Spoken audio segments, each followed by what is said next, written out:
ছবিটাই যে প্রমাণ করে পুরানা চাল ভাতে বাড়ে। রোহিত কোহলিদের নৈপুণ্যে শিরোপা উৎসব করছে ভারত। আইসিসি চ্যাম্পিয়ন্স ট্রফি 2025-এর অবশেষে ফাইনালিস্ট ভারত হয়ে গেল চ্যাম্পিয়ন। দুঃখগাথা নিউজিল্যান্ড আবারও লিখলেন দুঃখগাথা এক কাব্যের গল্প। মাথা নিচু করে আবারও আইসিসির কোনো ফাইনালের ইভেন্ট থেকেই শিরোপাহীন বাড়িতে গেল নিউজিল্যান্ড।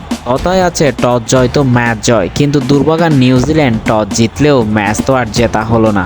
নিউজিল্যান্ড প্রথমে ব্যাট করতে নেমে ভালো সূচনা করলেও রাচিন রবীন্দ্র আর উইলিয়ংকে হারিয়ে তাদের ব্যাটিং লাইন আপ যেন তাসের ঘরের মতো ভেঙে পড়ে।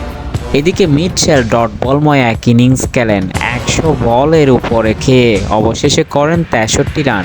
কিন্তু শেষ দিকে ব্র্যাসওয়েলের ঝড়ো হাফ সেঞ্চুরি না হলে হয়তো সম্মানজনক স্কোরও পেত না। 251 রানের টার্গেটে ব্যাট করতে নামে ভারত।